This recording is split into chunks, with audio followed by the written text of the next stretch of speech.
एक समय की बात है, एक घने जंगल के किनारे एक छोटे से गांव में लोग खुशी खुशी रहते थे। गांव के लोग मेहनती और ईमानदार थे, लेकिन जंगल के बारे में एक रहस्य था जो सभी को डराता था। कहते थे कि जंगल में एक रहस्यमय चुड़ैल रहती है जो लोगों को परेशान करती है।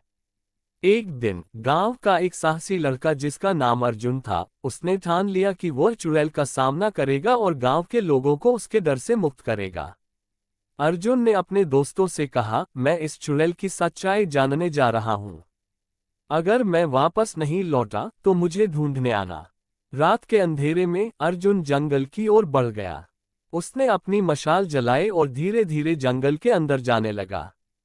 जंगल में उसे अजीब आवाजें सुनाई दी और उसकी धड़कन तेज हो गई। अचानक उसने एक झोपड़ी देखी जिसमें से हल्की रोशनी बाहर आ रही थी। अर्जुन ने हिम्मत करके झोपड़ी के अंदर झांका। वहां उसे एक बूढ़ी औरत दिखाई दी जो आग के पास बैठी थी। बूढ़ी औरत ने अर्जुन को देखा और बोली, कौन हो तुम जो यहां तक आ पहुंचे हो? अर्जुन ने जवाब दिया, मैं अर्जुन हूं और मैं जानना चाहता हूं कि तुम कौन हो और क्यों लोगों को परेशान करती हो। बूढ़ी औरत ने हंसते हुए कहा, मैं कोई चुड़ैल नहीं हूं। मैं एक साधारण औरत हूं जो यहां अकेली रहती है। लोग मुझे चुड़ैल समझते हैं और मेरी झोपड़ी के पास आने से डरते हैं। अर्जुन ने उसकी बातों पर विश्वास नहीं किया और पूछा, अगर तुम चुड़ैल नहीं हो तो फिर यह रहस्यमयी आवाजें और घटनाएं कैसे होती हैं?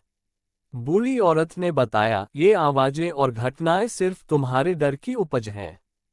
इस जंगल में कुछ भी रहस्यमय नहीं है। लोग अपने डर और भ्रम के कारण इन्हें सच मान लेते हैं। अर्जुन ने समझा कि असली चुड़ैल हमारे डर और भ्रांतियां हैं जो हमें कमजोर बनाती हैं। उसने उस बूढ़ी औरत से माफी मांगी और वापस गांव लौट आया। उसने गांव के लोगों को सच्चाई बताई और कहा कि हमें अपने डर पर काबू पाना चाहिए। इस कहानी से हमें ये सीखने को मिलता है कि डर और भ्रांतियां हमारी सबसे बड़ी दुश्मन होती हैं और हमें उनसे हिम्मत और समझदारी से निपटना चाहिए।